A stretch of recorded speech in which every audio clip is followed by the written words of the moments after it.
Daddy-daughter interview. And today we're on episode number 9.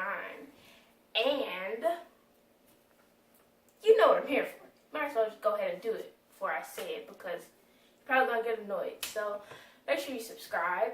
Make sure you turn on notifications. Make sure you like. Make sure you share. I haven't said that. Make sure you share this video. We want other people to know what greatness is happening here. And make sure that you comment down below. And you can comment a question that you have. And you want me to ask my dad in one of our daddy-daughter interviews. You can comment something about the video if you want to tell us about what it did for you or how much you enjoyed it. Tell us that down there. And let's get into the interview. Welcome to week 9. You know the deal. Dai'jah gonna ask me a series of questions. She getting to really know her dad. I don't know what the questions are, but I'm about to find out. Dai'jah, what you got for us this week? First question. Have you ever quit anything before? Wow. Quit. I haven't quit anything. I'm thinking. That's a tough question for me because you know how I feel about quitting anything. That's why I asked the question. You know what? This is going to sound a bit cliche-ish, but I've quit doing some things that's not conducive to my well-being. I quit hanging around some people. Actually, the beginning of this year, I repurged my friends list. And when I repurged that friend list, some people didn't make the cut. So I quit communication with certain people because we wasn't traveling down the same path. And I had to, unfortunately, let them go because their services were no longer needed. As far as like a job or some doing like a physical activity, no. I'll never forget I had a Command Sergeant Major Watson, one of the most elite Command Sergeant Majors I've ever had. We used to run a lot, and he used to say, I don't care what your time is as long as you don't quit. And that was always a philosophy of me, so I love that about him. But the only thing I can think of now is, getting rid of some people. And I will probably get rid of some more as life go on. So, the fact that you talked about friends is kind of interesting. But it kind of goes with my next question. And it also kind of goes with the fact that you see somebody that you know anywhere that we go. Like today, we were at Kroger and you saw a man that you know from work. And I'm like, will you ever not see somebody that you know? But the question is, what's your secret to building true friendship? Oh man, my secret to building relationships and true friendship is just being honest, being real with people. I think what we do in life, we skate around things and we try to impress people. I stopped trying to impress and I started just actually pressing upon people who I really am. So there's really no trick, but the thing that will get you recognized the most, the thing that will have the most authentic people in your life is stop trying to impress them. Because we spend a lifetime trying to impress people that really don't care about us. So what I do, Dai'jah, I look at any situation. I look at any people. I look at anything going on and I say, you know what? How can I actually show my true self with this person?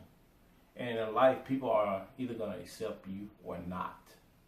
So that's been part of my success. Okay.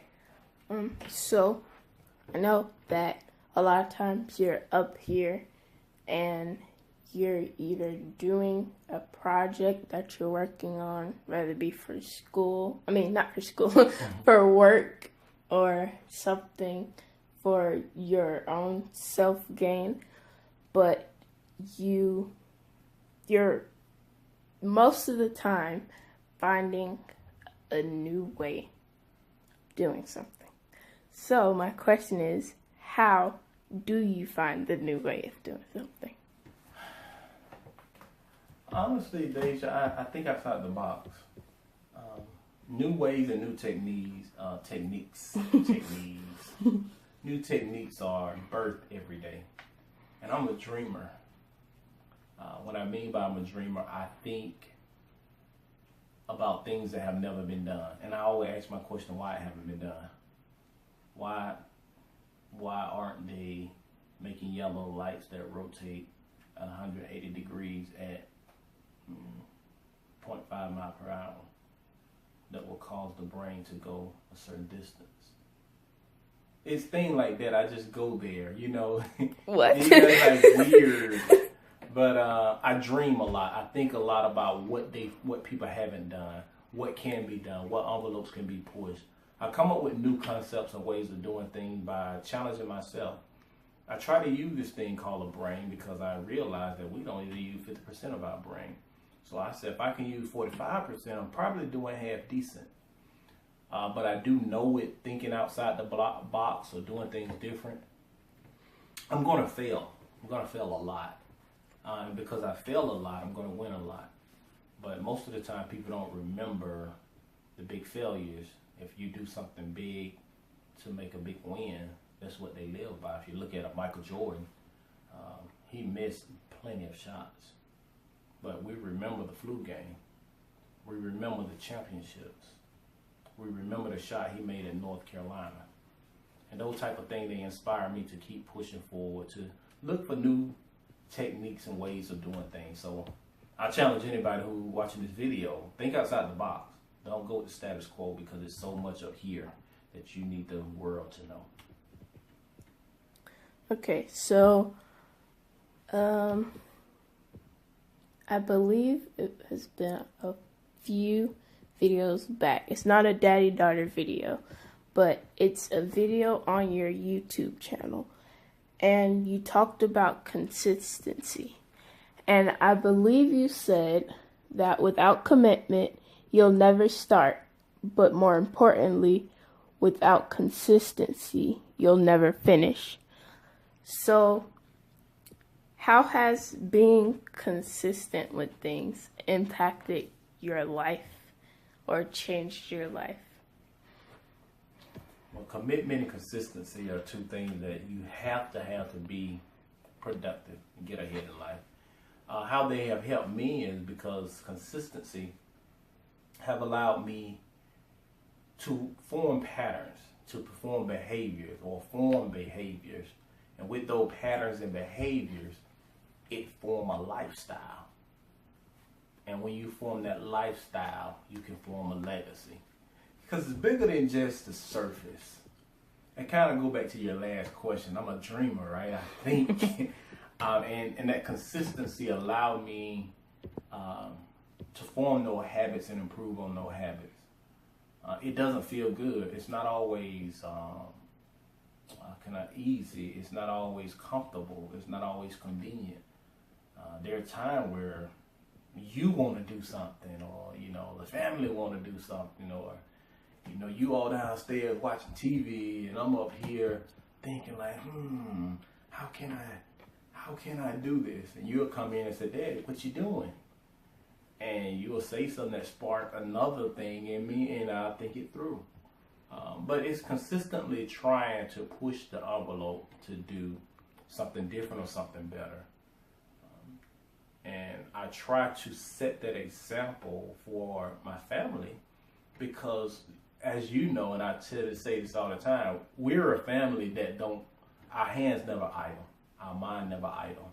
You're always doing something, homework, on the keyboard, on the guitar, YouTubing, always, your mom always doing something with a craft or learning a new design or designing a t-shirt and making hats. It's just always something. And that consistency of continually to doing something that will make our whole family great. So it's not so much about me. I have to set the example for you and the rest of the family, so you can say, you know what? Let me continue to push forward in school. Let me continue to create things. Let me continue to work on this problem. Do you remember that night you was up till like 10:30, 11 o'clock, and I was like, Dai'jah, why aren't you asleep? What did you say? I believe I was doing homework and I had something that I didn't quite understand and I was trying to figure it out. Yes. It go back to what I be doing when I'm trying to figure it out. And it's that consistency that allowed you to figure it out. Did you figure it out? Yes. Absolutely. How did you feel when you figured it out? I felt like I had accomplished something that had never been done by man. That's it. That's it, Dai'jah. The feeling of accomplishment that something that have never been done is an inner feeling we have as humans. And that's what drives me. I know I went a long way for that question, but I wanted to drive that point home for you to see in you the same thing that I see. Okay, so those questions that I've asked you so far, they're kind of on the more serious side of things. Serious. So our last two questions are a little bit more fun and adventurous. Oh, here we go. This one is kind of a question that a lot of people ask other people, but I never asked you this question, and I thought about it, and I was like, I never knew the answer to this question. Like, I've never known the answer to any of these questions that I asked you, but like, this is a common question, and I couldn't believe that I hadn't asked you this, and like, it split my mind. But if you had a superpower, what would it be and why?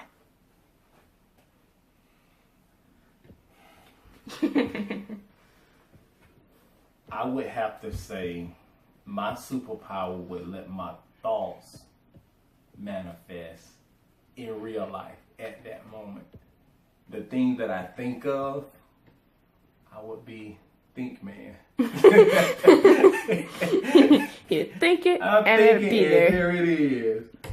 Because the brain is so beautiful, right?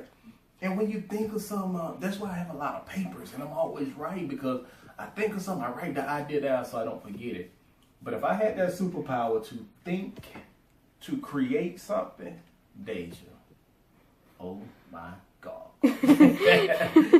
So yeah, it would be to think, to manifest my thoughts. And our last question, it also has to do with having a superpower. But if you could become an existing superhero, DC or Marvel, which one would you choose? And I'll just say that I would probably choose Aquaman, but I would be Aquawoman. But it's just because I like to swim and I like the water, so that's why I would choose that. But which existing superhero would you choose, and why would you choose them? Well, that's easy. Superman. It's not Superman. Really? It's not Superman. It would be more Captain America than Superman. Okay. But mine would be Batman. This is why. He doesn't have powers. Batman don't, exactly. Batman don't have powers, but what he do have is the ability to create any gadget and thing he needs to get out of any situation. If you look at any superheroes that have powers, they also have a weakness, right? Batman, on the other hand, he's a businessman, he's astute, he handles his business during the day, but when no one sees him, he's able to save Gotham. I like to save Gotham when no one can see me. I like to do things where no one knows. But behind the mask of Batman. He have on his armor suit. He have all his gadgets. He have a cool cave. He have cool automobiles that Batmobile that turned into a bike. And that character resonate with me more than any of the Marvel or DC characters because every character that have a superpower also have a weakness. But Batman, he's human with a lot of cool gadgets. So I would say Batman. I've never thought about it that way, but you made me think about it that way.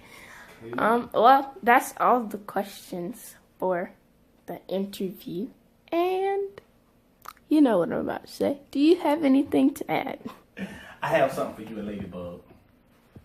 And I don't say this because you're my daughters. I say this because it's true. There's power in the words you say, and there's power in the actions you take. What I mean by that, the words you say and the action you take will determine your future. Though it may seem minute, though it may seem minor, what you say and the action you take is going to be so powerful in your life. So be ye careful of the words you choose and the actions you take, because they will follow you for a lifetime. That's all I have. Okay, well, that's the end of our interview. Well, until next time, people, take care. Well, I hope you enjoyed today's daddy-daughter interview. And as I said before, don't forget to subscribe, hit the notification bell, like the video, share the video with others, and leave a comment down below and let us know what you think. And until next time, we out.